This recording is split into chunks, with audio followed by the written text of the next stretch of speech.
Welcome to Tell Me About It with Jakeel, your host. I'm Jakeel Harris. Today, we will be talking about microaggressions. For those of you who do not know what microaggressions are, they are these everyday nonverbal, verbal slights to people of color. Typically, it's intentional or unintentional, and they communicate these hostile, negative, derogatory messages that end up for people of color or for those marginalized groups that end up festering throughout the day or throughout the week or the month or the year until eventually it starts to affect them negatively. So that's what we'll be talking about, particularly how they show up or how they've impacted us in our educational journeys. Today, we are joined by current graduate student Jake. Jake, is there anything you want the people to know about you before we get this thing started? Yes, I just wanted to say that they're intentional. These fights and these little attempts at making a joke, or I would say they're intentional. I've rarely come across situations where it's a mistake, because most of the time they've done it multiple times and they do it throughout their life and throughout their navigation. So it's just when you resist it, now it becomes a new conversation to them. So I would always say that's intentional unless proven otherwise, So anything about me is that I exist, and I have to deal with the same thing the rest of Black people have to deal with. And I love Black people. I love Black women, as you can see on my shirt. You can check out shirts like this and more at my website, theblackness.org, or you could follow the Instagram page, or just check out some stuff on the__blackness. That's the 2 underscores blackness. Yeah. Back to you. Perfect. I will put all that information in the podcast description and in the video description for you to check out those things. I've known Jake for a while. We've known each other for a little bit now, from community organizing to student activism to playing spades to playing basketball. We've kind of been around each other for a really long time, and a lot of the conversations and a lot of things that we have dealt with in higher education, we've either been around each other when these situations have happened or have known about them indirectly. And so for one of the things that I want to accomplish on this podcast is to let you know that these conversations are organic, and to let you know that these aren't scripted conversations, or that I'm not pretending that I know these people. I'm going to ask my guests on the show a question about an experience that they had with me. And I don't know what they're going to say, so we're going to see. So Jake, talk about an experience that you've had with me, whether it was in higher ed or not in higher ed. All right. I don't want to defile anybody's character, so I won't name names. So, I think we both had a surprise moment, an aha moment, when we found out we had interest in the same woman, and that there had been a history with the same woman. And this was 5, 6, 7 years ago. So, and that may have happened more than once. So it's, stuff like that. So I don't want to name names. She's a great person, and, let's leave it at that. That's enough for me. And all of the spades tournaments we won at the school, because we had that spades tournament. We won, and people quit, and everybody started making up new rules and all of that. All of the game nights at my house and all the times we played spades, we won a lot of nights. So put it that way. Yeah, I think some of those are some of the most memorable moments of just like my experiences working at the community college and being a community college student, is just the amount of like experiences that we've had, the amount of Black moments, the amount of like Black collaboration that we've had, from teaching people how to play spades to winning spades tournaments to, finding out that there's certain people who just happen to cross our paths around different times of our lives and things like that. So it's definitely been so interesting. But yeah, thanks for sharing. So time to get into it. All right. So microaggressions. let's talk microaggressions. Can you name an experience that you've had, whether it was, intentional or not, right? Experience that you've had where you've been microaggressed by anybody at the schools that you have attended? Woo! Oh man. So since there is a time limit, I'll keep it short. So I'll just name a couple quick ones. At your former college, there was a point where I was in line in the cafeteria, and there was maybe 14 to 18 students in line. I'm just in line waiting on my turn. And the person checking everybody out is just checking people out, exchanging money, cards, or whatever. And when it gets to my turn, this is all of a sudden a new ordeal. So now I hand my money, and then the guy across the counter didn't want to touch me, and he made that apparent. So instead of putting his hand out for me to give the money, as everyone before me did, he stepped back and was shocked at my appearance and what I am, and he just stepped back, and then he picked the money out of my hand like that and put it in the register like that. And then when he gave me my change back, I'm already like, okay, come on, here we go again. And then you have to pick and choose when you're ready to take it to the next step. Do I want to talk to a supervisor or something like that? I'm not into cursing people out or yelling. I'm just going to ask for who's in charge. And I'm going to make sure the situation is recorded and written down and properly turned in. That's the way I roll. So then so I'm just like, all right, whatever. I got something else to do. This ain't really that big a deal. But he made it a big deal. So he wanted to try me. He wanted to turn it up. He wanted to show out in front of his people. He got an audience. This is a cafeteria full of people. The line is packed. It's lunchtime. So he goes to get my change. And then I put my hand out, and I'm like looking this because I'm talking to somebody in the line.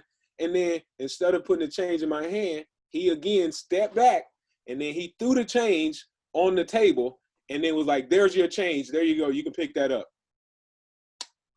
All right, okay. So this is like, ding, ding, ding, fight. That's all I heard at this moment.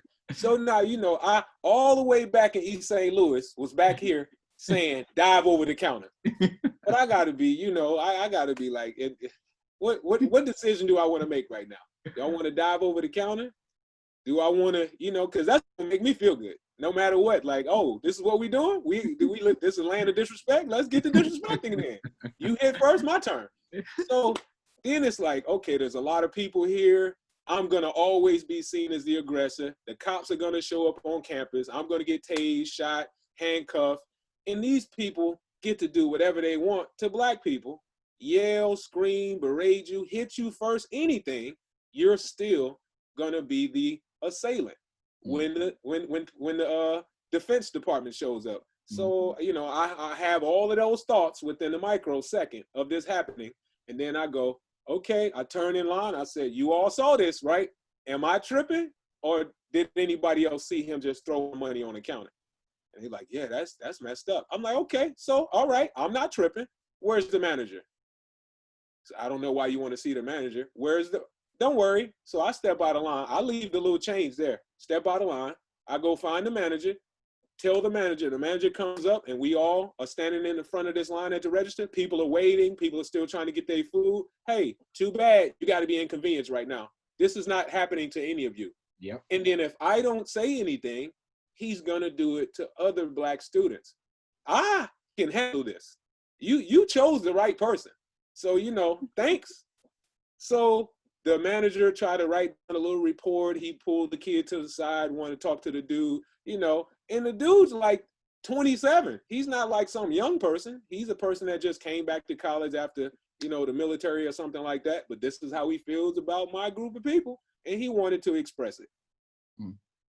So I was like, oh, this is cool. So then I go put my report in, send it up to the school. And then the school superintendent and deans, they didn't want to talk to me because they figured, oh, this guy's trying to cause a problem, So if I'm just a regular student, non-Black, I get to make a complaint and the complaint is handled. But when it's a Black issue, I've already at this same school seen all the Black issues not be addressed.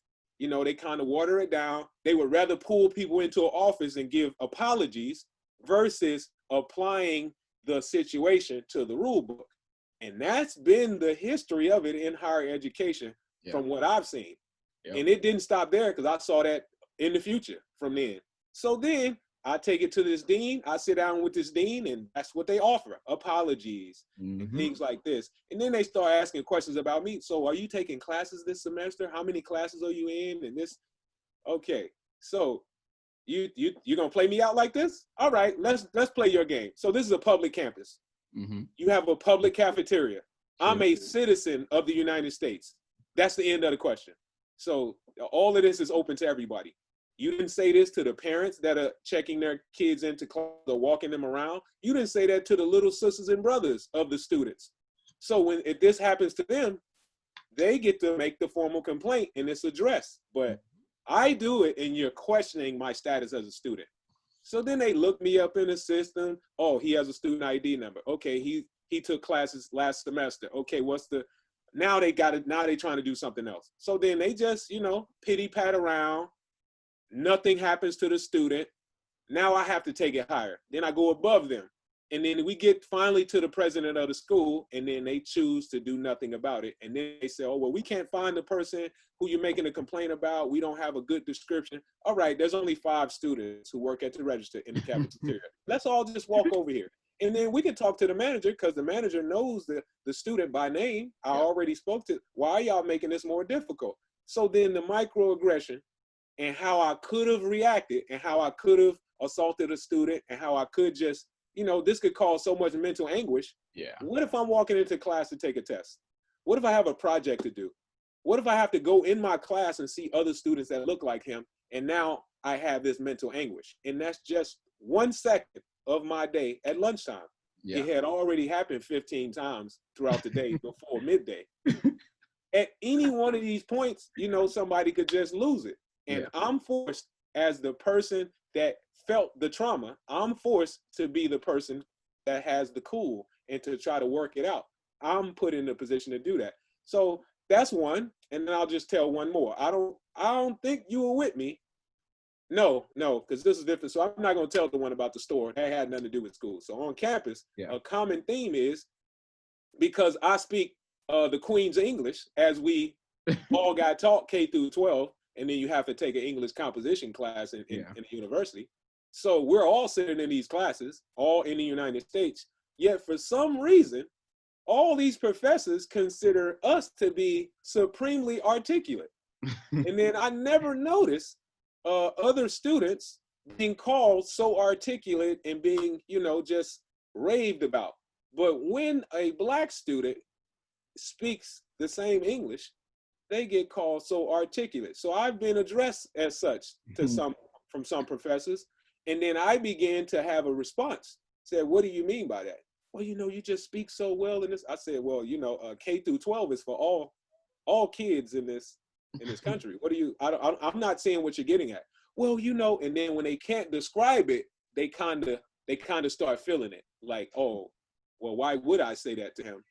And I kind of direct the conversation to that way. Like, do you say this to every student? Like, what would you be so surprised about me speaking English when that's the country's language? And, my grandparents have been here, my great-grandparents have been here, English, all the way down the line for at least 400 or 500 years. What's the surprise? What's the shock? Yeah. So, those are the 2 things I'll mention. Yeah. And there's a lot, right? There's a lot with that. Yeah. So to like, just backtrack.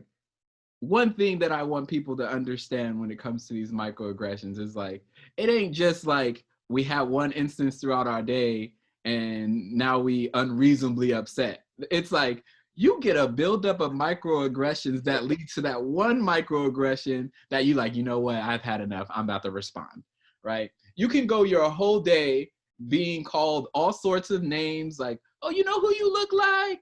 Oh man, you sound so proper. You're so smart for a Black kid. Oh wow, your skin is so clear. Oh, you don't play basketball? That's weird. You get all of these different microaggressions within seconds and minutes and weeks of each other, and then you deal with that one microaggression that just gets taken too far to the point where you're like, now you're insulting not only my race, demographics, my culture, you're insulting my character. Now you're calling me something else. And now I've had enough. And then when I respond, I'm the bad person. I become the aggressor. I now am affirming negative stereotypes There about you Black go. men. And that's the issue. That's one issue with microaggressions. Another issue with microaggressions that you brought up is this concept of like the professors. Like, and I want to bring it back to higher ed, particularly in the classroom. Professors will say things and think that it's just okay. Yeah. Like they will. I've had professors in my both grad school and in my undergrad and in community college. I've had all these professors literally stop in the middle of class to compliment me on some English that I was saying. Like, you brought the attention to the fact that I wasn't talking like I was from quote unquote the hood, right? That I am talking as if I went through the same K through 12 system as my counterparts. Like I remember one time I had said, what was it? Serendipity in class, in English class at Maricosta. I'm name dropping. Maricosta. Woo! In English class, my first semester there, I said serendipity. My professor literally went, well, where did you learn serendipity? And I was like, out of the dictionary. What do you mean, where did I learn serendipity? Well, I just didn't think you would know a word like that. See, now I got to dive on you. I got to leave class. I want to change schools. All of these thoughts are not going through your head. Yeah, so it's like, what do people expect us as, not just Black students, because we do get, it is like brought in our face a lot, right? But just as students who deal with microaggressions, what do you think they just gonna be like, oh, that was cool, continue with class? It's like, no, you get microaggressed and it makes you reconsider what you're doing. Like, I'm like, oh shoot, should I have known serendipity? Like, am I advanced now? Now I'm trying to think, did I do something so like great that I'm now this superior person? It's like, no, I read a dictionary. But how about this? Even though that's happening, and you, like you just said, now you have to rethink, even choose to be a part of this. You also, every day you come to school, you're signing up for more of it. The more school you choose to attend and go higher and higher, you're signing up for more of it. The higher and higher level positions you choose to work in occupation, you're signing up for more of it. You're indirectly signing up for more of it. How much of that can you take? And this is the importance of a BSU, of an Umoja, of a Black faculty and staff. If you don't have these spaces to get away, to exhaust, to push some of this stuff in your head, to relax, to get away from the discomfort and the on edge feeling. If you don't have this, you now can start to develop some mental issues that are gonna affect you.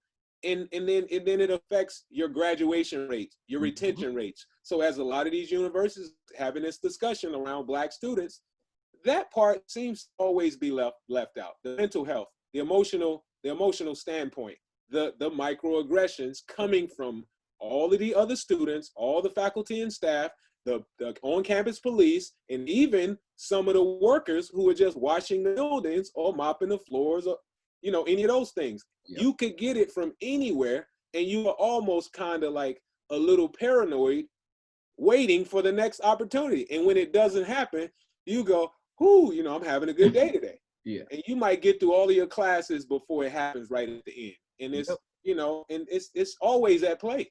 Yeah, it gets to the point where as a Black student, right, talking from my experience as a Black student, like it gets to the point where you have to avoid people. Like you got to be like, oh man, I really don't, like, there's been so many situations where in my undergrad, and I went to Humboldt State, and it is predominantly white there, right, where I'd be like, damn, I know if I go into this cafeteria, somebody's going to say something to me, and I got to feel some type of way all day, and then I got to go home with that anger, and then I probably project it to my roommates, and they don't deserve that, but like at the same time, like they probably microaggressed me at some point too. And that's the hard thing, right? And while we as Black students try to find our safe havens, whether it's BSU, Umoja, some club, some organization that's the safe haven, we're not saying that we don't experience microaggressions from other Black people, because we do too, right? It's like, but when it comes from other Black people, it's always because of another issue, right? So if another Black person microaggresses me, right, it's probably because they were either socialized to believe something that's not true, or because of some of their experiences in their lives, whether it's where they were raised. But when it comes from someone outside of the Black community, it's almost always rooted in like racism, like Yeah, always. anti-blackness. And you And know, our people are, you know, you jump into the line of the assembly of assimilation. And yep, the further you assimilate, you tend to see the people who assimilated the most tend to hand down these microaggressions within the same group. It usually absolutely. works like that. You'll find a staff and faculty member like in their first 5 years, and there'll be more connectivity. And then you may find one in their 25th or 30th year, and they've been in it so long, and all these years have gone by, and now you have these younger Black students, 18 or 20, and there's such a disparity Yeah. in the community between that gap. That gap is not really having conversations. So you have this professional Black person working 35 years and an 18-year-old Black student fresh out of high school on Lil Uzi Vert and Jakeel. That's a big gap from that in the Temptations. There's a big gap. So there's a gap in communication, a gap in community, a gap in awareness, and then these people may try to hold you to some of those same standards that they've assimilated to themselves, such as hair. Yeah. I've had students, professors, and everybody on campus make comments or ask to touch my hair, and then I've learned to have my great responses. I said, so how many times in your existence has Black people asked to touch your hair? How many times have they compared your hair to items, to, you know, a sheep, a carpet? It's soft like a pillow. You know, do you get these things? Just because you may see them as a positive like experience, or you feel like you're giving a compliment, you have to have a whole thought process. Why are we from this group consistently making these comments about Black people? Like, why? We're running from conversations. Black people have hair like this, and it's very common. It could be differences, but this is very common, whether it's short, long, whatever design you have. And then this is not a thing for other groups. Yep. So, and you could tend to see different racial groups have some of the same hair texture for the most part. Yeah. So we kind of stand out with our hair, and that becomes a part of the full assimilation, professionalism, and you standing out. And then now I stand out from just being me. I'm making no attempt. If I don't want to cut my hair, I don't want to cut my hair. But my philosophy professor got a ponytail down his back, and he went to Woodstock, and he wearing t-shirts with cats on them to class. That's professional. I'm a student with a backpack on, and I just don't cut my hair low, and I'm seen as this is a political statement, and I'm going against the grain. Yeah. And wow. It's so shifty, right? As we kind of like talk about these different things, because hair is such a big conversation.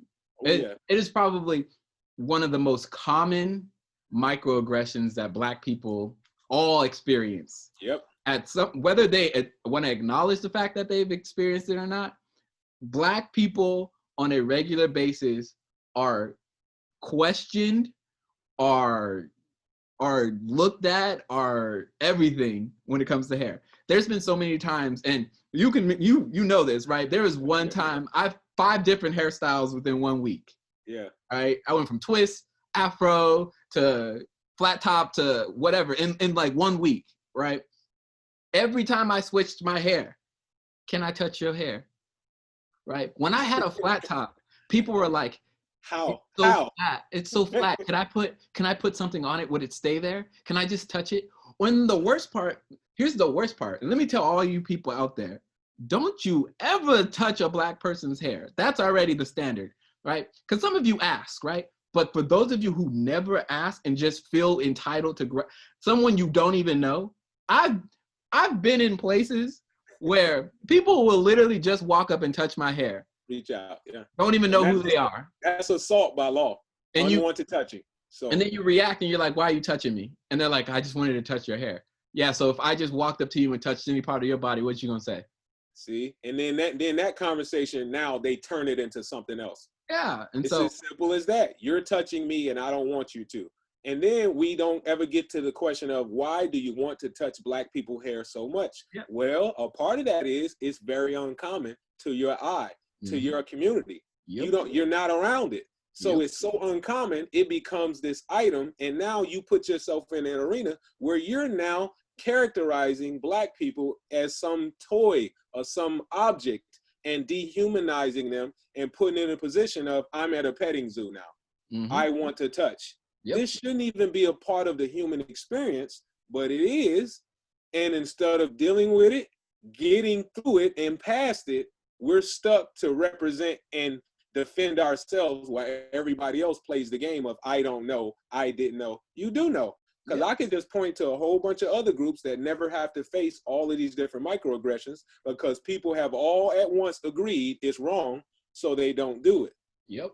And that's the thing. It's like, and to be like, and let us be clear, we are not saying Black people are the only people who face microaggressions. If you are marginalized, you face microaggressions. Yeah. But the extent of what Black people face in terms of microaggressions, where it's rooted out of, that's what we're talking about, right? Yeah. We as Black people, we have these conversations about like, why are people so inclined to want to touch us, right? And a part of it does come out of this like, all right, you know, when you do have a certain level of power and privilege and you've had it for so long, when you feel entitled to things, you know there aren't going to be repercussions for you. And when you feel like you don't got no repercussions, you do whatever you want to. That same power makes you argue with the Black person who said no.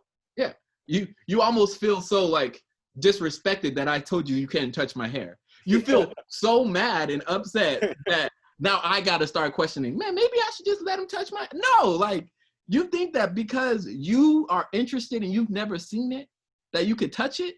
And then they'll go, well, I don't see what the big deal is. It's just hair. Okay, how about you start right there? Yeah. It's just hair. What's the big deal? Let's start right there. So now why do you want to touch it? Because it's just hair. It's no big deal. Why are you treating me different? How about this? When have you ever seen any white student or European student walk around to each other and say, oh, let me touch your hair? Yeah. Never. So since we never have seen that, I know I've never seen it. No. Even when they may make a different hairstyle, shave your hair off, do a mohawk, whatever, nobody reaches out or asks to touch it. I've never seen that. No. So maybe somebody, I've never seen it. So since that's not a thing, then we can't simplify it and go, it's just hair. What's the big deal? Because you make it different. Yes. It's, I think too, a lot of what people are taught too, right? Like when it's white students or white people, right? We know that, right, historically and traditionally and just societal wise, right? White people are born with this privilege and this power, right? And sometimes, whether it's intentional or not, they are socialized to believe that like, whatever they feel that they can use their privilege and power to kind of navigate with, to do that. But it's not called power and privilege to them, it's called normal life, right? Yes. And so like, you know, when you're talking about like non-white students, but non-Black students, right? Other people of color, and they still have the same kind of idea revolving around, I want to touch Black people's hair. That's rooted in one, your assimilation, right? The whole idea of the closer you are to white, right? The closer you are to being treated like white people, without understanding that one, you're never going to be white, and two, you're still rooting your behavior in the oppression of Black folk. This anti-Blackness is a thing. You, in the same breath that you will justify the reason why a Black man was shot in cold blood, you would still have the same breath to be like, but I still want to touch his hair. Like that's you. Like, how is that even the thing? I've never seen it before, but I don't see racism in society. I don't see police brutality. I don't see, how is that a thing? Right. And when we talk about this whole, like, this idea of like, you know, oh, it's not that big of a deal. It's just a small little microaggression, right? It's not that big of a deal. All right, let me call you by somebody else's name 10 times a day after correcting you about how to say my name, right? And then you just being like, you know what? Like, here's the example, right? Let's say your name is Timothy. And I say, you know what? Timothy is too hard to pronounce. Yeah. I'm going to call you Bob. And every time I see you, hey, Bob. Hey, Bob. Hey, Bob. And then when we're around other people, I'm going to keep calling you Bob so that they think your name is Bob. And now they're calling you Bob. Now, how are you going to feel when you get home and your mother finally calls you Timothy? You're like, thank you, Mom. Or how about this? You now make a choice to go, I'm going to let my name be shortened or changed because it's easier for them and they don't want to take the step to pronounce my name. Yeah. But in the same classroom, you hear a German name get pronounced with 18 consonants and 1 vowel in it. You know, you hear some Spanish names get pronounced. And then they may make a correction here or there, because I mean, I've seen that in college. You know, the teachers will get some of the Spanish names wrong, and the students will say, hey, this is how you say it, this is how you say it, and they'll go, I'm gonna work on that, I'm gonna work on that. And then we get to the black names. Trayvon Tavius, Kanoshia, Sheena, then they just add letters and words to it. So their PhD just goes out the window. And it's like, you know, a 2-syllable, a 3-syllable name that a black person created for their kids. It's just the hardest thing to pronounce. Man. But you know, but you can sit here and say supercalifragilisticexpialidocious, and you can spell that too, but you can't say a 2-syllable word because it's not common to your English that you accept, and you make it difficult. Now you further ostracize that student, and then now you have black people making decisions at home based off of anti-blackness. Am I gonna name my kid a common European name so it's more acceptable, so they don't look ethnic on paper? And it's not like I'm actually making this decision just because I think that name's better. I'm trying to give them a navigational tool to operate through this America to make it a little easier on them, because I know they're gonna face all this anti-blackness from what they look like and where they come from. Can I somehow make it a little bit easier? The fact that black parents and grandparents have to make that decision proves anti-blackness all the way around, you know? So and then all of the studies that have come out over the past 20, 30 years showing ethnic sounding names get less callbacks, less acceptance letters, you know? So the proof is out there through data. The proof is out there through all of our experiences. And then we are still having a conversation at square one. Like, that's the thing. It's like, and when you try to have these conversations, right? Because as black people, right, we're sometimes tasked with trying to explain why we're feeling the way we feel about a microaggression, because some of the people who microaggress us are actual people who we care about, right? It's like, I care about you, we're friends, and we've you know, let me explain to you why you should do this, right? They act like they don't get it, right? I am very aware. I've been very aware of microaggressions for a really long time, even before I started reading about things and stuff. My name is Jakeel. Like, I knew from day one inside kindergarten, that we're gonna have some issues, right? And the fact that I knew without being told by my parents, hey, your teachers are gonna mess up your name, they're gonna do, you know, like, the fact that I knew already with some signals, right? And then the thing when I got older, right, I'm like, how are you messing my name up on paper?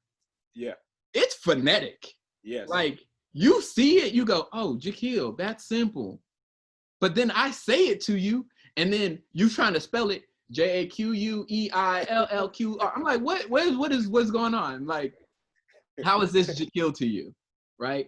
And so it's gotten to the point, right, where in my whole entire college, right, undergrad and grad school, right, was so many teachers would just skip over saying my first name and be like, Mr. Harris. Or they'll spell it out. You know, the first days, second day of school, when they call and roll.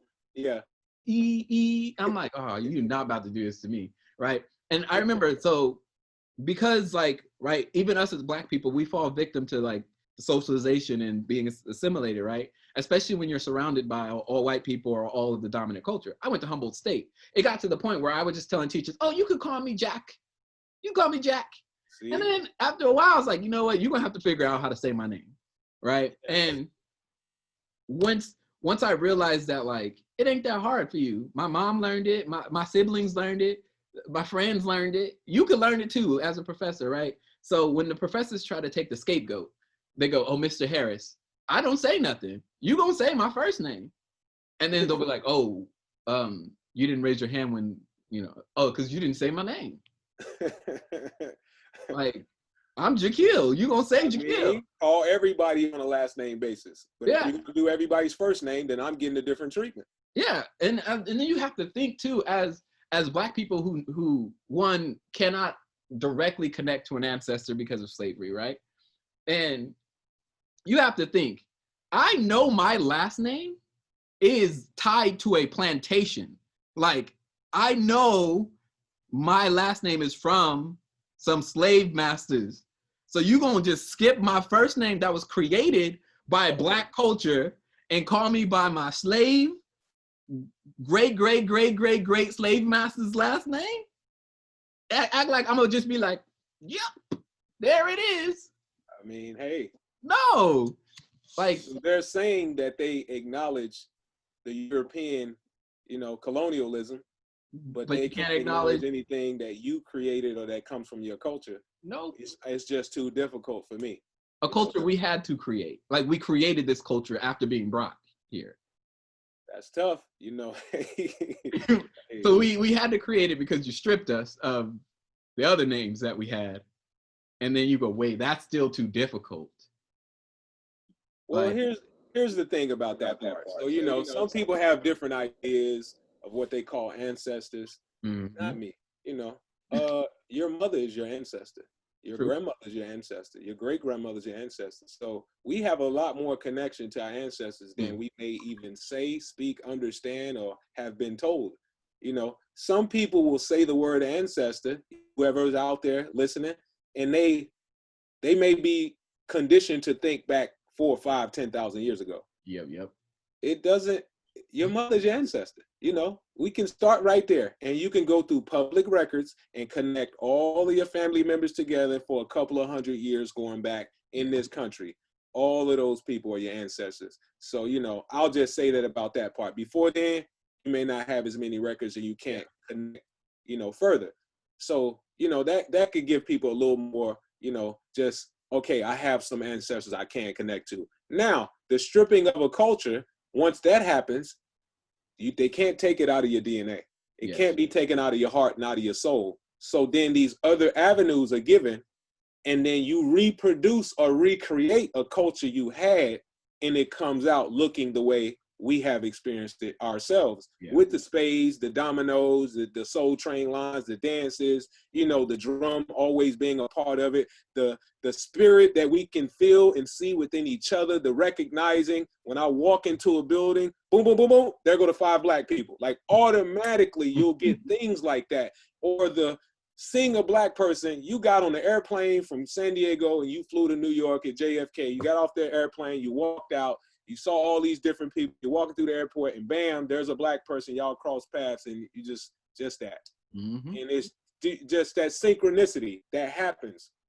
Those things could not be torn away from us, because that's a soul connection that we still carry throughout this time, to where we can recreate some of the culture that was taken away physically or some tangible things. So, I just say those 2 things about yours. I just wanted to respond to those. No, I like that. Like, and I think, for the most part, like, and in my concept, in my thought process behind it is like, I completely agree on that standpoint. There's definitely some things that, no matter how much oppression or how much you're trying to, there's just things you can't strip from Blackness. Like, it's just like the fact that, like, I've never been taught to, like, spot Black people out in an environment. Like, I can feel it in the back of my head that the GPS system. Like, oh, wait a minute. There's 2 or 3. And another thing too, Black people have this innate gift of telling who's Black when you're biracial, when you're mixed. Like, we know when Black people are Black, no matter how light. See it in them, no matter how much they're passing, whether they're trying to pass or not. They blend it in different ways, and you can see it, you can spot it, because it's not eyesight. Nope. There's a vibration. Like, this is a soul connection. It's a soul power. That's why that's my license plate. It's 1972, James Brown. So, like, it's just it's there. We know it's there. It's an unexplained, intangible thing that we know exists out in the universe. We know it exists. It's not something you could really put on paper and explain, but we all know it within ourselves, and we that's a part of our shared happiness and experience of when you go to, you can go to a Black concert or a Black church. That's the number one way that a lot of people kind of understand when we try to make this explanation. Church is church, no matter where you go. The books are the books, the hymns are the hymns. Yep. The process of Christianity, if we're just talking about that, is what it is. But when you go to a Black church, there's something happening in there that's not happening in other churches. That's Sometimes out here in Oceanside, they have a lot of multicultural, multiracial churches, and then there's a feeling in there. And then you go to other churches that may be just one demographic, and then the feeling is completely different. You go to a Black church, you might come outside of your body. You're like, oh my, your soul just, you on the roof. There's a feeling that happens with all of those Black energies in the room. Yeah. And we tend to see that in other spaces because it's not just in the church. So the church is maybe the vehicle, but that energy is coming from those people connecting to each other, all for one reason, and you get that upliftment. And we can see this happening in like fraternities and sororities sometimes, BSUs, Umoja conferences. You'll go to some of these Black student conferences in the state or nationally, and you'll see they'll just put on the song. Yeah. All the Black people are already in sync. They'll just say a couple of words. Everybody has the appropriate response. Yeah. And that synchronicity to us is always existed. And it just, it brings us together. And then you have this allowed on a college campus. Now I can escape some of these microaggressions, some of this oppression, things I know I'm going to face. And I get to escape that a little bit if I have that available to me on campus. This is the push for Black psychologists, for Black student centers, for BSUs. These are the pushes. So that whole thing has to be discussed, understood, talked about, and made adjustments to by these universities if they want to correct the issue.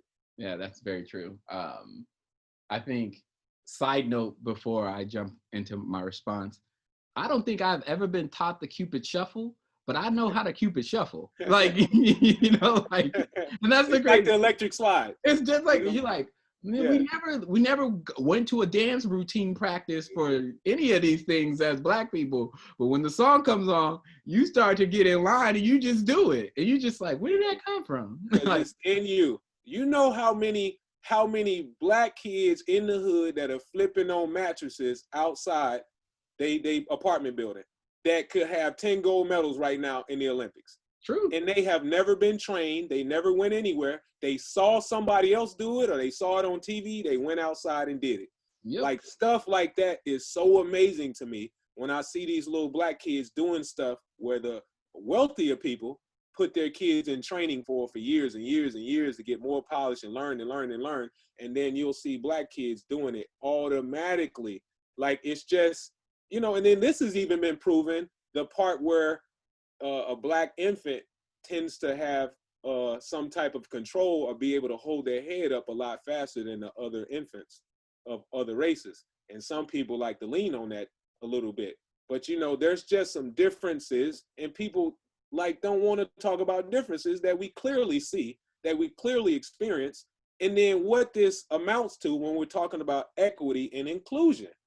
You can't provide the equity if you're never going to talk about or identify the differences. So if you're going to keep saying everybody's the same, and then you just want to talk about it in the realm of economics, then you're dismissing that my being Black has everything to do with my economic situation in the Americas. You can't dismiss that. So when you divide these two things, you've left out my cause. Absolutely. Now you've put more onus on the me when you go economics, because now I have to pull my bootstraps up. I have to go to work. Yep. I have to stop going to jail. Well, what about the onus where you have to stop stopping all the Black people? Yep. You can't be 4% of a population on a campus, but receive the most correction, the most arrests, the most harassment, the most interactions with the cops? How can you be such small percentages, but receive the most like correction from any type of defense service? Yeah, man. It's about 2 million men in jail, and almost half of that is black men. Yep. 90,000 black women in jail. You know, so it's, how can you be 13, 11, 12%, you know, as that goes up and down? I think we getting around 14% now, but as that goes up and down, how can you be right around that 13% and then be 40, 50% of prisons? Yeah. And then the police reports of those states show, hey, here's the demographic breakdown. Here's the amount of people we stop, and here's the amount of people we arrest. Here's the amount of people we prosecute. Well, if the black people are the lowest numbers all the time, but then the arrest, the stops, the prosecution, and the sentencing, we're the highest, that alone proves it. Yeah. That alone proves it. And we can't have the discussion, because the discussion comes with the admission of fault. Yeah. And then the reparation of the repairing and how we're going to go about fixing this. And a lot of people don't want to fix it, because some people think that if there's a level playing field, people who are better here or here are going to rise up, and they're going to get left behind. Yeah, that too. And I know that, you know, having been in the spaces that I've been in and having had these conversations with white counterparts, and they're having their epiphany moments, I'm asking them these quote unquote Jane Elliott questions. You know what I mean? I'm asking these questions like, why do you feel this way? Right? And it's like, well, I think that if, and I'm just speaking on behalf of me, I think that if Black people got the opportunity to do what we've done to them, that they would do it. I'm like, why do you think Black people are gonna do that? You think when we say we want equity, we want equality, we want to not be killed, you think that we want to just turn around and start doing that to white folk? No, that is not how it works. That is not the thought process. Has it happened? No. So, I mean, what's stopping us from doing that now? Where are all the Black school shooters? Where? Like, you know, I mean, there's access to guns and weapons. There's a lot of people committing crimes. So if we haven't just seen a repeated pattern of all these Black people with access to weapons do this in retaliation to what happened during American slavery, if it hasn't happened in all this time, and every year there's more and more access to different means, then how can you even have that thought? Yeah, maybe you're telling on yourself. Maybe you're going, well, this is what I would do, or this is what my group would do. So now I have that in the back of my head that there may be some retaliation, because you could just be telling on yourself when you do. Yeah, and I think a lot of it too is capability. It's like, well, historically we were capable of doing it and we've done it. So people are capable of doing it. What's to say that people aren't going to do it? It's like, because why is there a need for us to do it? Where's the benefit from us? White folks started off with this oppression because it was benefiting them. Now it's still benefiting white folks. And when we're acknowledging it, especially because the way that we acknowledge it now, we're doing it based on America's contradiction to itself. You can't say it's what you're all about and your history shows otherwise. And people are starting to be like, oh, you're right, our history does show otherwise. But like, and by history, I mean yesterday. Yeah, literally 45 minutes ago. Like that's, and so it's like, you know, that's the thing. And to kind of like drag it all the way back, right, is, you know, talking about this need for equity in these spaces is like, we talk about the need for equity, whether that's more funding, more representation in Black staff, more opportunities for Black students, right? Different hiring practice, different admission processes, whatever. All of this, right, it's one avenue to help with microaggressions. And microaggressions is just one small problem, right? We still have huge problems like, you know, larger avenues of systemic racism, and we have, you know, very obvious targeting of Black students and all these different things. But in the realm of microaggressions, right, when you have Black students who face microaggressions, right, whether that's them being stopped by the police trying to ask them random questions because they think that they're up to something, right, on a college campus, right, and then they got to walk into their math class all anxious and all worried. Or let's just talk about embarrassment, right? Because we know that everybody has experienced embarrassment. And so you know what embarrassment feels like. You may not know what a direct microaggression feels like if you don't want to acknowledge it, but you felt embarrassment. Imagine being a Black student who gets stopped, gets their backpack searched, nothing found because the police thought you were doing something suspicious because you were standing outside for too long. Oh, and you're most likely gonna be patted down, having to face the wall, handcuffed, sat in the back of the car, or sat on the curb. Yep. So For their you safety. don't. Yeah, for their safety. That's Whatever that means. You have the gun, you have the taser, you have the flashlight, you got the baton. I and a got a camera. backpack. You got all that, and it's a camera on the hood of your car and a camera on your body. I got a And you backpack have full of, backup. I got a backpack full of pencils and pens. So Oh, you know what? Maybe I am like John Wick with these pens, and you should be rightfully scared, right? okay. Maybe that. Maybe I've studied the art of stabbing people with pens. I don't know. But the big thing is like when you face these things, right? And I'm talking from experience. I have been on a college campus waiting for someone to get out of class, just standing there waiting on my phone. Police have come up to me, searched me, pat me down, sit on the curb, and then be like, you have a good day. How am I gonna have a good day? Why'd you even stop me? Why'd you pat me down? Why did you do any of this? And people will say, well, maybe let you know where you stand. suspicious, right? Maybe don't look suspicious, Jakeel. Maybe they had rightful, maybe they're looking for someone. They're looking for someone, they're not looking for me, right? Maybe you should know your rights. Oh, I know my rights, but the fact that I know my rights is not gonna stop me from being murdered. I'll tell you that right now. Knowing your rights has nothing to do with how a police officer chooses to treat you. Okay? Exactly. Because even if you know your rights, how many people have been shot and knew their rights? How many people have been arrested and knew their rights? How many people have been wrongfully arrested, sued, and won their cases? It doesn't use, they still knew their rights, and it didn't stop the interaction. You don't control the interaction. They control it through power, force, and domination. And hey, you can shoot off all of your rights to the cops all you want to. It doesn't change how they treat you. They choose how they treat you. Yep. And whether those are individuals, a department, a region, you know, a federal government, they're still making a choice. Yep. And their choice usually is based on several things like power, privilege, race. And let's talk about the dynamics of wealth comes into play. Yeah. Right. And when wealth starts to go out the window, it's when it's black person versus black person, brown person versus brown person.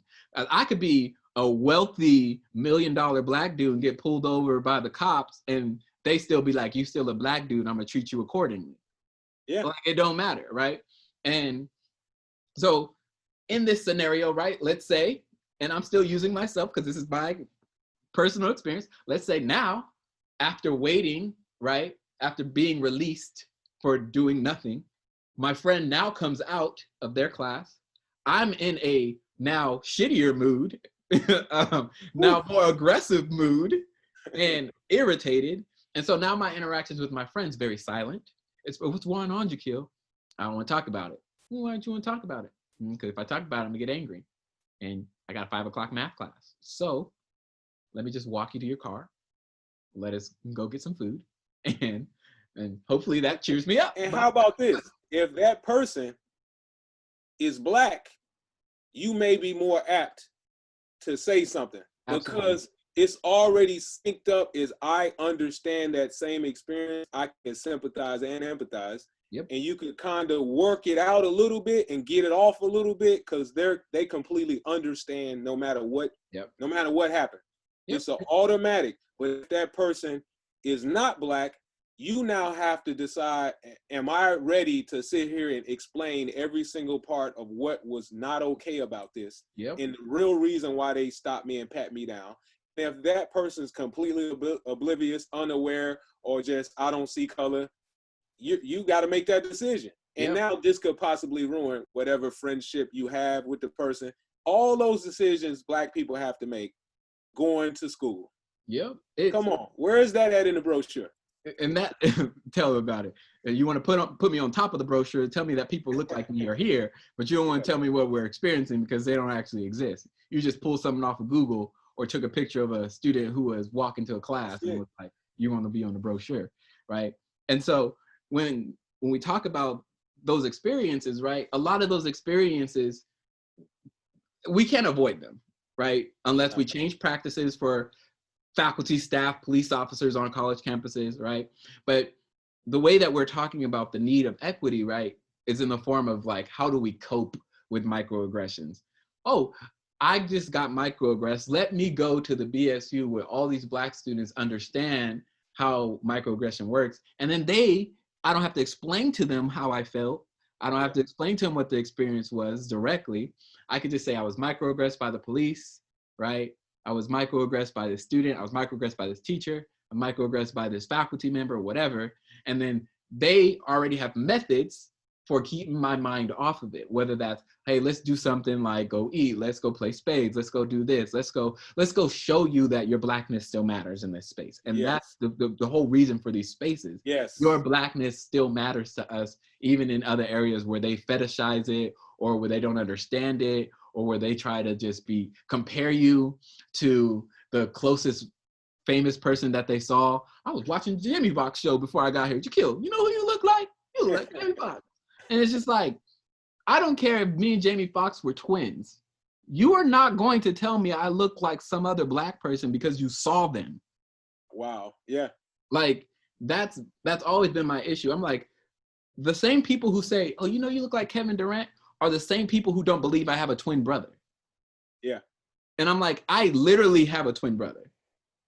Born the same day, same life experiences, out of the same mother, like, and you don't believe me that I have a twin, but you say that I look so much like Kevin Durant, it's crazy. So but now when they go, you know who you look like, this is where I take it. I go, I'm glad you're not the police. And then they go, I said, think about this. Everything you just explained and me responding to it, I'm letting you know, and you're acknowledging that at some part of your brain, we all look alike. You almost force connections to people who look completely different, but you connect them because they're Black. There's Black people that are just drastically different skin tones that I've heard these other people say, oh, you look just like it. You're 10 shades different, and they'll go, you look just like them. There's a 1.5 foot difference in height, you look just like them. 50-pound difference, you look just like them. So what are you really saying that they look just like? Because this means somewhere in your mind, you view this group in one monolith. So now you're just admitting to me that you know this exists. You're doing it. I pointed it out that you're doing it. So now let's apply that to regular people in the country who happen to be police officers. So now when they're on the lookout for suspects, that's why it's a running joke for Black comedians. Oh, we're looking for a Black male, 2'5" to 7'5". Like any height, any Black male will do, because you're all the same. And now when this becomes a police matter, we all get stopped and frisked. When the person looks exactly like this one thing, but the people they're stopping is every Black man they could find. Oh, it's this type of Black woman, they're stopping every Black woman. So you're admitting it over here. I'm letting you know how this connects to the Black experience, but then nobody wants to go further with that. There's no racist schools. There's no racist police departments. You know, I think it's a cop-out when people say that. Or they just, maybe they don't think a little further into the grand scheme. America is racist. I just look at it a little different. I'm not gonna start at the bottom. I'm not gonna say, oh, my kindergarten class is, it's this whole school is racist. So all of my kindergarten teachers are racist. I'm not gonna start right there. You're starting on a different end. I want to start up here. No, the entire system is racist. So why even, like, what need would it be to point out, oh, this department is racist? The whole system is. So the department falls under the system. So that's kind of how they work. The leaves all the leaves on this tree are dead. Well, the roots are rotted. It all connects. This class, this department is a byproduct of the racism of the system. So, as long as people are connecting all of that, okay. But when people just want to point and say this police department is racist, like a lot of people go, LAPD department is racist. The FBI did a study and found out they had white supremacist organizations. They were having competitions on killing black people and how many they could arrest and all of this. And whatever they came out with their report. And people will point to LAPD, their department is racist. No, no, no. All of them are. Because the whole system is. So let's not. Yeah. Yeah, because, man, and it's funny that you mentioned that, because I remember I used to always think the other way, right? Not that I didn't acknowledge that the whole system. I used to think the other way because I was like, that's where I'm going to make change, right? I'm going to be like, ooh, this police department is racist. Let's acknowledge it so people know, yeah, racist, avoid their police, boycott, defund, blah, blah, blah. And then be like, you know what? The moment I leave out of this city and go to another city, that police, they're going to be racist too. I'm going to experience racism from every police department that I come in contact with. So it's a systematic thing. Right? Everything's a systematic thing. When you talk about, we can use any school, like let's use Maricosta. Maricosta's racist, right? And there's history that we've had at Maricosta where that's been the issue, right? There's been studies, there's been experiences, there's been newspaper articles of racist slurs, of racist things in the bathroom and things like, and you find that on every college campus. Well, why do you find that on every college campus? And why does every college campus have a very shitty response to it? Most of them are like, well, if we just make it go away in silence, we don't have to address our whole entire institution-wide, our whole entire college system, right? And it was one of the things that we were talking about recently about the CSU system. So the CSU system admits, this is what happened. The UC system admits, this is what's happening. No, duh. The whole education system is racist. That's why it's not just at one college that black men and brown men aren't doing well. It's at every college. There's not just one college that black women are achieving. It's all of them, right? It's not. It's like, you can acknowledge these things, but you don't want to acknowledge the bad stuff. You want to acknowledge just the good stuff. Just the good stuff. Like, no, like the bottom line, we've experienced microaggressions as a result of all these different racist systems: education, criminal,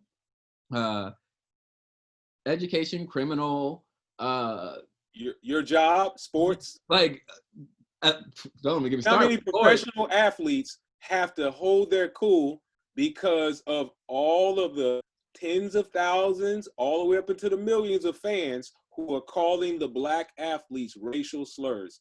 Serena Williams went through this her whole 20-year career. Her sister, Venus. LeBron went through this.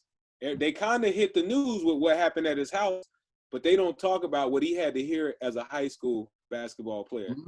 And then coming into the NBA. Or what Russell Westbrook had to deal with, and they had to kick that one guy out of the arena and ban him. Like, it happens all day. You know how many black soccer players that play for all of these Euro leagues, they get batteries and bananas thrown at them, at their faces. They get all of these slurs thrown at them, and this happens internationally. So it's not a place, a city, a state. It's everywhere. So my deal is, what are you as an institution doing to respond to it and the corrections that you're making? I'm not really gonna put so much onus on you that is going on because, you're the president, you didn't make that act. You're the vice president, you didn't make that act. That's not what I'm holding you responsible to. I'm holding you responsible to your job and your response to this racist situation. And what we tend to see is, hey, well, their parents have a trust fund. Their parents have 3 lawyers on retainer. Their parents are part of the FHA. It's so many other layers. So their parents are connected to wealth, privilege, and power. So it's hard for me to applicate any type of punishment to them. But you and your whole lineage of 500 years, I would be surprised if any of them ever had a family lawyer, a family doctor, a whole convenience store that they just passed down through the generations. So how much can you really fight this? So we'll have, we'll get everybody together, we'll have a town hall discussion, and then, it'll blow over and it's over. And we really didn't address it. Or we'll just write a check and give $2,000 or $3,000 to whatever group or organization y'all got on campus, and then it goes away. But the treatment of every day is not directly being addressed. Yep. And there's so many things that many places definitely don't want to touch it. But Yep. then you sit back over the years and watch other groups of people having corrections being made for them. None for us. Either they talk about the whole group of non-whites at once, or they identify each one of those groups, but it never comes to let's point out this for Black students, faculty and staff included, and let's do this work to uplift them in the areas that we disenfranchised and degraded them in. Yeah, because I think a lot of it too is like, while, you know, we acknowledge, and this is the crazy thing, like as Black people, as Black educators, Black people just aware of these situations, right? We acknowledge, and we are all for, yes, pick the groups who are being oppressed and uplift them. We are not saying stop uplifting them and stop providing them services. We like, but where are we at? Like, we out here too. Like, like me and my experience as a Black like staff or faculty or whatever my experience, right, is like, there's been meetings that I've been in where I've been like, hey, like, you know, we should probably think about like the ways that we're talking about and to Black students or brown students, because some of them can feel like they're microaggressed, like, and they'll be like, well, what do you mean by that? I'm like, well, we can't assume that every Black person that walks into our building is suspicious, or every Black dude has a speaker on them and listening to music loud is up to something. Like, we have to have conversations with them, right? And so an example that I use is like, you know, I had a supervisor at one point who, you know, very well known, you know, director, and he would approach Black students and try to talk to them about what they're doing if they were too loud, right? And I'm like, that's the issue. You don't do that to every other student. I was like, you can't pick and choose. If you're going to do it to Black students, do it to brown students, do it to white students, do it to, you know, your international students, but you don't want to do it to the populations that providing the school with the most money.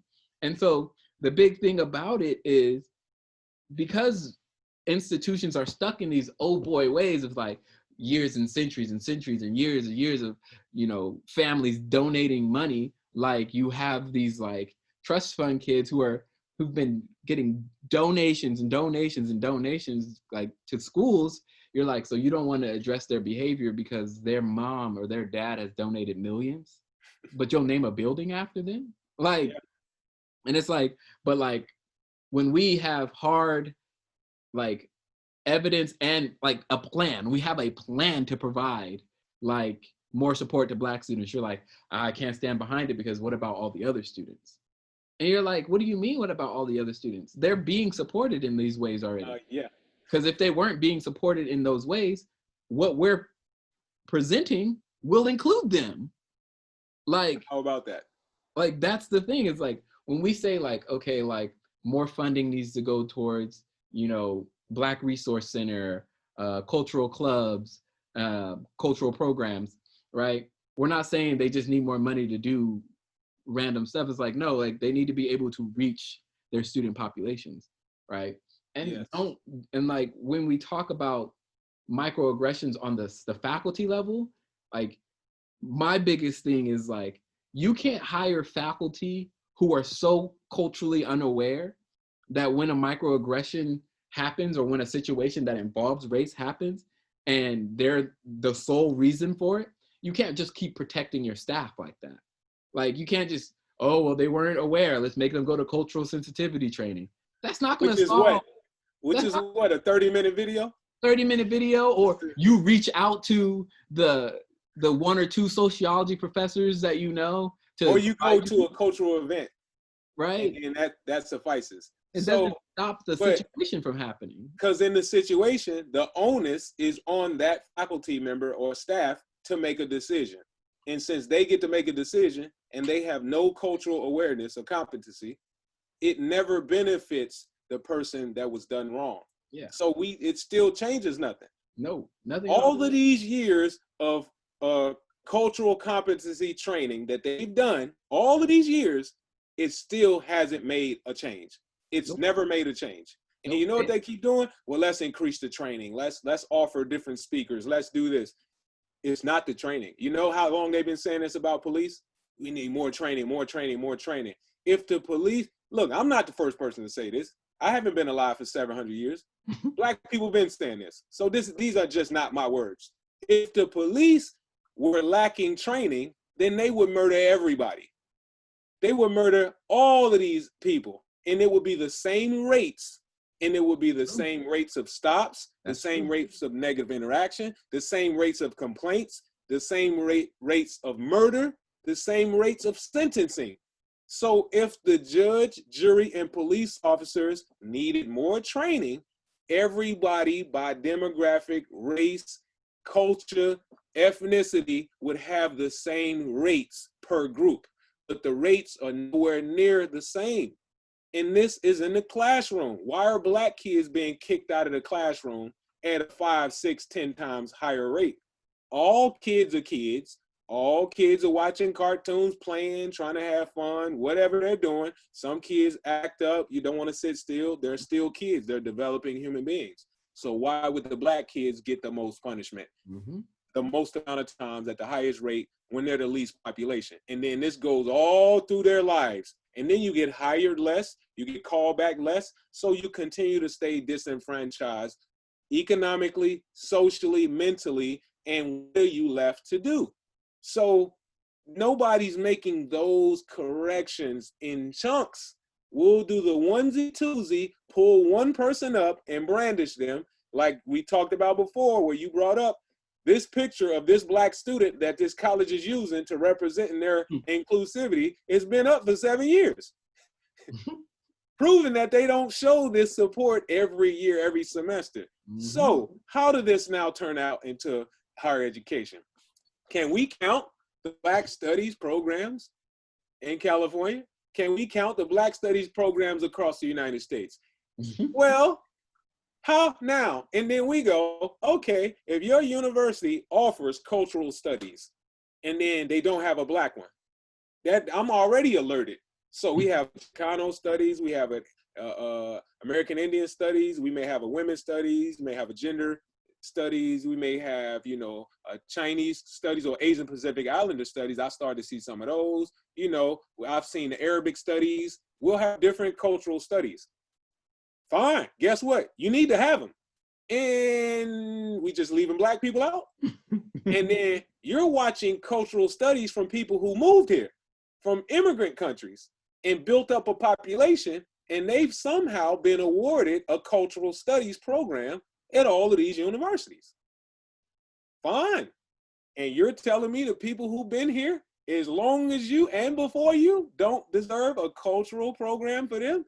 And then the places that actually had Black studies over the past 5 to 7 years, their Black studies program, a lot of them have been demoted or included into ethnic studies. Yeah. So now we can't even have Black studies. It's now ethnic studies. In an ethnic studies class or course, the teacher has the discretion on what we discuss. They can choose within the realm of ethnicities what we're going to cover for the course or for the program. I have an ethnic studies minor. We didn't discuss Black anything ever in any of my classes, but we went over other groups. But we got Black students in the class with the major and the minor, and we don't even get discussed in America in the university. That's great, and we don't have Black studies either. How is this? Like, people are acting like they don't see this? It's a lot of it too is the Black studies that you do have, or the Black studies that are included in ethnic studies. It's not, even when you do have it focused on like some certain like Black courses, right? Black history or African American history, right? You'll have like intro to Black studies, but then you're giving students the opportunity to choose ethnic studies, and they typically avoid Black. They always do. Those are the emptiest classes. Yeah, you'll have people go, oh, wow, I could take Chinese studies and learn a little bit about China's history. Boom, right? Oh, I wasn't taught this Chinese history in the K through 12 system. Of course not. You were only taught about fireworks and shit, right? In Black study, in history in high school, you learned about slavery as if Black history started at slavery, right? Man, you learn Exactly. about you learn about American Indians as if Christopher Columbus didn't slaughter Oh, them. hold up. So I took a course for ethnic studies on Andean culture, Andes mountain culture in South America. That's an actual one of the courses that we can choose for ethnic studies, minor or major. So that's a class, but we don't have Black studies. Mm-hmm. So we're even going outside of the United States and to have other cultural classes or minors and Yep. majors, but we can't have a Black studies minor or major. Yep. And and we'll continue to reiterate it, and we've said it before multiple times. We want them to have that. Have those Yes. courses. Include Black ones too. You don't think Black people want to learn about Black people? You think we want to learn about everybody else and not learn about ourselves? After already telling you all, like, we want to learn about, since the beginning, we've wanted to learn about us. Oh, Like, yeah. and it's like, when we tell people, like, through the K through 12 system, right? And let's talk microaggressions in that sense, right? In the K through 12 system, when we talk about slavery, right? We always either watch Roots or they read like about slavery and stuff. And every time it gets to the N word or every time it gets to something about slavery, you're always going to be looked at by the other students. Yep. And then it doesn't stop after high school. It sure continues in college. Yep. I was in some classes in my undergrad. I took some intro to Black studies classes, and I had some white students in there, right? And I was like, yeah, learn about Black people. But every time the N-word was coming up, they would be like, can I read? Can I read? No, you cannot. I'm gonna read this because you're not reading this because you just get so eager to say the N-word. Oh, so I had a thing. I'm sure some of my professors that didn't like me for this, but you know, I love class. I like learning. So I read ahead. And I actually preview the books when I select the class, look at the books and the material, and then I speak to the professor before class even begins, before the semester even starts. So there's been about 4 times that I had to go up to different professors and let them know, check this out, player. We're not reading this, or I'm not coming to class on these days. Or you have another option. We're going to include readings that defile and degrade other groups in the same manner as the reading you selected. So we're taking a class on writing. This is a writing course. And we're in a writing course and you choose the books to read. The literature is using the N-word. And it's a book from the 40s or 50s, and they're just disparaging remarks about Black people all through the book. And then we're reading paragraphs. We're going up and down the line, and different people are reading paragraphs, and we're discussing it and what the writer's intention was and how to structure writing and all of these things and how to tell a narrative. How is speaking about Black people in this manner important to writing? Because if that's important, I'm on your side. It's important. Now let's do this for every other group in here. Now only the Black people in here have to feel that pain of these other students saying the word. Now the students are jumping hurdles on whether to say it or not. And then now they get to Negro, and some of the students say it, and then some of the students don't. And then some of the students just blank and pause and then finish reading. Some students go N-word, and now they're saying N-word for Negro and for the other N-word. Yeah. And so we got all this going on in class. And the Black students have to sit here and just go through that type of microaggression or suffering. Yeah. Not me. Oh no, I'm telling the teacher right off. Like, do you think this is appropriate? If you do, I'm on your side. So let's bring this book in, this book also, where we're gonna say all these remarks about every other group, all ethnic groups, including yours. So let's do that. Let's see how that works. Yeah. And then the teacher okay, I don't, then they have to go. My job, my career, my tenure, and my tenure track or not, am I getting evaluated? All this goes to their head now. They're making a decision based off of that, not off of if this is wrong or not, or if this is something I overlooked for my traditional way. But you did it on purpose. You're not a little kid. You've been working forever. If you've been in teaching 30, 40 years, you're clearly aware of Martin Luther King, Malcolm X, the Civil Rights Movement, Jim Crow. So you're clearly aware of that. We're learning it, apparently, as undergrad. You're clearly aware. So I'm not going to give you the credit of not knowing. I'm not going to play the I'm dumb game with you. So why would you choose this reading for us to read out loud in class? Yeah. Like, this doesn't affect the Black students. Not only affecting the Black students, it affects the non-Black students and allows them some freedom to say words that they may normally not say in front of Black people in fear of retaliation. So now you're giving them a little bit of a leeway to say this. So now this creates more problems when they walk outside of the classroom, feeling they have a certain level of freedom of ownership, because this is just language, it's just literature, it doesn't mean anything. Yet I've never been in a class in my life where we have did any reading saying any of these racial terms of any other group. This is all through my class. There's 2 minors, a major, and now in a graduate program. 0 reading where there's disparaging remarks about any other ethnic group. I've only seen that towards Black people. That's just me. So anybody else, it may be different. Yeah.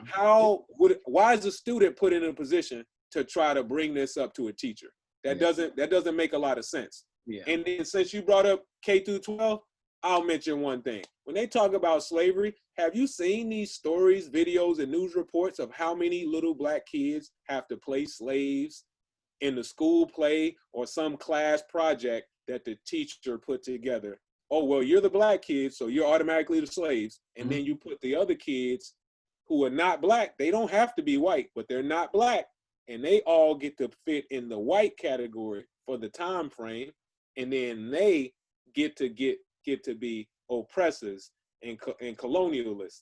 And then you divide your classroom up like this, K through 12. These ideas still bubbling in these kids' heads as they're growing up and developing. And you're now putting these people in my classroom in undergraduate to make that decision to say that N word or not on the paper. Yeah, I think that's the big thing too, right? Is when we talk about these different things, and right, when we talk about how this affects people in the classroom, right? We're literally saying, so you're going to just make Black people have to deal with, like, having to choose between sitting in a class being microaggressed all day, right, and being frustrated, right, or not showing up to class and potentially impacting their academic grade, or at the same time, you're gonna get non-Black students. Either you have the non-Black students who don't feel comfortable saying these things because they don't normally say them, or you have the other non-Black folks who do feel comfortable saying these things, who now have like some newfound energy on saying, like, hey, let me read. I'll read the whole chapter. Like, and so you're putting students in these positions as if these positions are okay, right? Black people feeling worse or having to choose between their sanity and their academic career, non-Black students having to choose between being offensive or insensitive or feeling empowered or privileged. And then on top of that, you got a fully functioning professor who had to get their syllabus, who had to get their books, who had to get their process of teaching approved by their department head. You had to go through that whole process, and at the end of the day, as the professor, like, I made these decisions, this is what I'm going to do, without thinking of how it may impact your students, particularly your Black students and your students of color. You did not care, you did not think about it. Whether you are a Black student, a Black professor yourself, whether you're a white professor, you did not take it into consideration. And it's usually the white professors, they don't take it into consideration. So now, guess what they do take into consideration? The books that are on the list of no-fly zone, they make sure don't enter their university. Yep. And those books have negative things to say about maybe Jewish people, maybe people in the LGBT community, maybe people in the Latino community, maybe people, you know, and whatever that university chooses, they don't allow certain literature, books, articles to be within these syllabi. They don't allow it. It doesn't even come into our program. Oh, nope, our sociology department, we're not allowing that. Yep. Nope, we're not allowing that. This is not gonna be literature that's open to be read. So how is that same protective measure not looked upon for Black students all across the university in every single department? Yeah. You tell it, so nobody's up there saying, hey, you know what? we know what this country is, and we know the depiction and propaganda surrounding degrading Black people. So there may be one or two colleges that it would be necessary to have these books in. There may be one or two. Past that, the rest of these departments, we can't allow any writing that shows and depicts Black people in this degree. It can't be allowed. We don't want our students, faculty, and staff experiencing that and just being put in the position of pain. We don't want that. So if it isn't necessary, and really it's not necessary anywhere. But some people could try to go, hey, we're covering 1492 to 1685 or whatever, or 1865 if we want to go to the Civil War. So we're going to cover that time frame. So we're going to use the literature from that time frame. So some people could kind of get by with that. Yeah. Well, what does that have to do with an ethnic studies class? Is it necessary that we read that? What does that have to do with a literature class? Is it so it's not even necessary in those arenas? We cover this topic full in detail without having to have the literature, auditory, or visuals. I've walked out of some of my women's studies classes because the teacher was showing videos of women and going through the women's suffrage movements and all of this, yet none of the videos showed any of the women, any of the European women being beaten, assaulted sexually, torn down, slapped, whatever. They never showed that in the videos. Yet we got to the videos of some of the Black women, and then now we getting into maybe civil rights or some of the slavery stuff, and the videos are, hangings, lynchings, water hoses from fire departments, peeling your skin off, dogs eating you. I'm not watching this. So how is that being shown in class on video, but then we don't show this or any form happening to other women? So we're continuing to destroy Black bodies, and it's okay in higher education. And nobody has I walked up to the teacher, I'm leaving. You can mark me absent if you choose to. And if you do mark me absent, we're going to have to take it to the department because this is unnecessary to show. Unnecessary. And I don't care how many previews or how many, you know what? Hey, I'm going to give you a warning. There are some really derogatory things and some sensitive, material. So if you're uncomfortable at any time, you could take a step out. That all sounds good. And that's cool. If you're just talking about general violence, general, things that may make people queasy and stuff like that, cool. But you're describing women all around the board, and the only ones you show that way are Black women. I can't be in there. I'm out of here. And we're going to need to take this higher. So she didn't count me absent, and I had to leave class like 6 times that semester. I'm not watching this.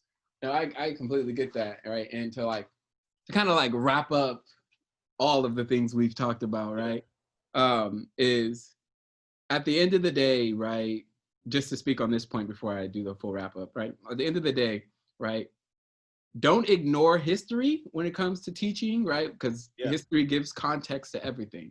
Truthful history, don't be fabricating history. Truthful history, right, but if it's unnecessary to the context of learning about something, why put it in there? I'm not about to just be teaching a math class, talking about theories and being like, by the way, let's show a video of this Black student doing math getting beat up. I'm not going to do that. It's unnecessary. It's not adding on to the learning experience. I didn't learn anything new from this. I just saw pain. And now I'm connecting to the pain because that's something I still experience today. Now, in terms of microaggressions in higher ed, right, we went boop, boop, boop, boop, boop, right? One of the biggest things that we've said, and correct me if I'm wrong, right? One of the things that we've reiterated, that we've stated, that one, microaggressions happen to us consistently, right? This is something that happens on the regular. To Black people, right? We're Black, so we're talking about it from our perspective, right? It happens to all marginalized groups, right? We've also mentioned that equitable resources and practices is what helps us cope with microaggressions, not avoid, cope. It helps us deal with the bullshit, right? And what we've been saying is racism is systematic, right? It is embedded in these systems. It's not just one institution, not just one police department, not just one store. Right? It is in all of these systems. So the way it impacts Black bodies, particularly as we're talking about it from our perspective, it particularly impacts us on all these different levels. There's a whole bunch of things that examples we can use outside of higher ed of how a microaggression affected us in our day-to-day life. Right, but we're talking particularly at higher ed because that's what the podcast is about. But it impacts us on such drastic levels, and just using our just slight experiences that we've talked about and that we've touched on just gives you an idea of like some of the things that we've dealt with in terms of microaggressions. While now we can talk and laugh about it, but back then some of us was trying to dive over tables or turn into a UFC fight. Right. And so those are just examples, but what we're stating and what we're very clear about is to cope with microaggressions, you need to have these equitable resources in an institution, right? To avoid microaggressions occurring, you need to revamp an entire system, hiring practices, teaching methods, institutional norms. You need to revamp it all, right? And you need people to just be aware of what the hell they're doing and saying. Like if you are unaware of a culture, right, a whole entire population of people, you shouldn't have them in your class at all. You shouldn't probably be teaching. There you go. Like if you can't understand or acknowledge that there are going to be people from different cultures than you, that you can only understand to a certain extent, you can only empathize as far as your privilege allows you to. If you can't come to that ground, don't teach. Point blank period. Just don't teach. Because at the end of the day, whether you're Black, whether you're white, your privilege will only allow you to understand so much about the people in your class. And I'm a Black person. I understand Black issues. So if I microaggress a Black person, it's almost always intentional. Like, like you're a white person. Your power and privilege allows you to microaggress me without repercussions. And that's the issue at hand. So do not become a teacher. Do not become an educator if you cannot understand culture, if you cannot understand that equitable practices need to be made, if you can't understand that you need to tear down the entire system and revamp it so that everything's equitable for not only people of color, but for Black people in too. Like include us in this, right? If you can't understand that, don't be an educator. Like point blank period. That and that's Tell Me About It with Jakeel for the day. So tune in for the next episode. Again, right. I will be posting all of Jake's information in terms of, the blackness.org, the Instagram and things. Please support, please buy merch. Please check it out and stay tuned.